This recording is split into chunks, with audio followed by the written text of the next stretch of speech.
आज के इस एपिसोड में हम चर्चा करने वाले हैं हिंदू धर्म की पुनर्स्थापना करने वाले जगत गुरु शंकराचार्य की। हिंदू धर्म में शंकराचार्य की उपाधि सर्वोच्च मानी जाती है, जो किसी व्यक्ति द्वारा निर्मित नहीं है बल्कि साक्षात भगवान द्वारा स्थापित है। आज हम जानेंगे कौन थे आदि गुरु शंकराचार्य और क्या है उनके जन्म से जुड़ी कुछ अनसुनी बातें। भारतीय संस्कृति और सभ्यता को जिंदा रखना और उसे नेक्स्ट जनरेशन तक पहुंचाना हमारा लक्ष्य है।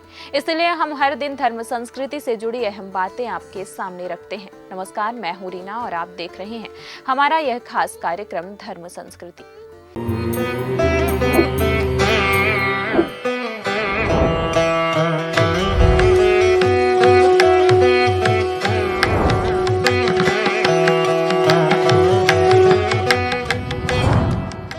आज बात उस महान सन्यासी की जिनकी लिखी महान किताबों को हम में से बहुत कम लोगों ने पढ़ा है और इनके लिखे श्लोक बहुत ही कम लोग जानते हैं। लेकिन जब सवाल जीवन और मृत्यु का हो, व्यक्ति और ईश्वर के बीच उनके संबंधों का हो, तो फिर एक सन्यासी के विचार 100 करोड़ से ज्यादा लोगों के विचार बन जाते हैं। जब एक भौगोलिक और राजनीतिक भारत की जगह एक आध्यात्मिक भारत की चर्चा होती है, तब इसी महामानव की याद आती है, जगत गुरु आदि शंकराचार्य की।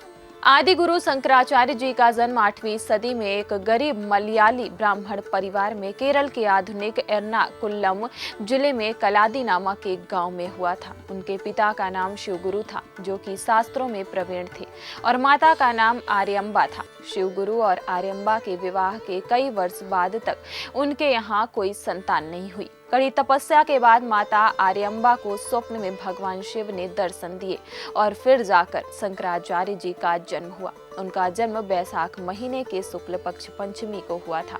उनका नाम शंकर रखा गया, जो आदि गुरु शंकराचार्य कहलाए। शंकराचार्य को जगत गुरु के रूप में मान्यता प्राप्त है। शंकराचार्य यह एक उपाधि है जो हर युग में एक ऋषि को मिलती है। ये बहुत ही कम उम्र में सन्यासी बन गए थे। उनका निधन सिर्फ 32 साल में हो गया था। ब्राह्मण कुल में जन्मे शंकराचार्य जी जन्म से ही बहुत अलग प्रवृत्ति के थे। स्वभाव से शांत और गंभीर थे। वे जो कुछ भी सुनते थे या पढ़ते थे एक बार में समझ लेते थे और अपने दिमाग में बिठा लेते थे।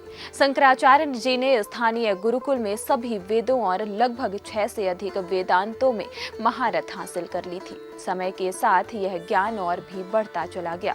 शंकराचार्य भगवान शिव के अवतार माने जाते हैं। हिंदू धर्म में शंकराचार्य की उपाधि सर्वोच्च मानी जाती है, जो किसी व्यक्ति द्वारा निर्मित नहीं है बल्कि साक्षात भगवान द्वारा स्थापित है। मात्र 32 वर्ष के जीवन काल में उन्होंने सनातन धर्म को ऐसी ओजस्वी शक्ति प्रदान की, उनकी समस्त मूर्छा दूर हो गई। शंकराचार्य जी 3 वर्ष की अवस्था में मलयालम का अच्छा ज्ञान प्राप्त कर चुके थे। इनके पिता चाहते थे कि ये संस्कृत का पूर्ण ज्ञान प्राप्त करें, लेकिन पिता की अकाल मृत्यु होने से बचपन में ही शंकर के सिर से पिता का साया उठ गया और सारा बोझ शंकर जी की माता के कंधों पर आ पड़ा। लेकिन उनकी माता ने कर्तव्य पालन में कमी नहीं रखी। 5 वर्ष की उम्र में उनको वेदों का अध्ययन करने के लिए गुरुकुल भेज दिया। ये शुरुआत से ही प्रतिभा के धनी थे।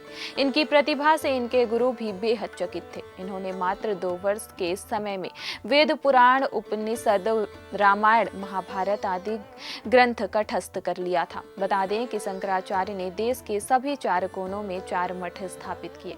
उन्होंने उत्तर दिशा में बद्रिकाश्रम में ज्योतिर्मठ, पश्चिम दिशा में द्वारिका में शारदा मठ, दक्षिण दिशा में श्रृंगेरी मठ और पूर्व दिशा में जगन्नाथपुरी में गोवर्धन मठ की स्थापना की। ये सभी मठ आगे चलकर शंकराचार्य पीठ कहलाए।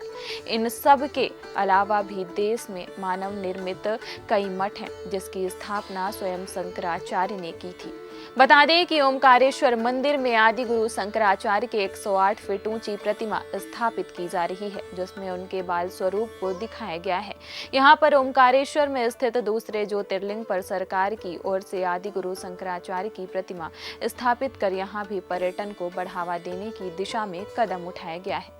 हम उम्मीद करते हैं आपको आदि शंकराचार्य से जुड़ी जानकारी मिल गई होगी। अभी के लिए बस इतना ही। देश, दुनिया और अपने आसपास की ताज़ा तरीन वीडियो को देखने के लिए प्रदेश तक को लाइक करें, फॉलो करें और यूट्यूब पर सब्सक्राइब कर बेल आइकन दबाना ना भूलें।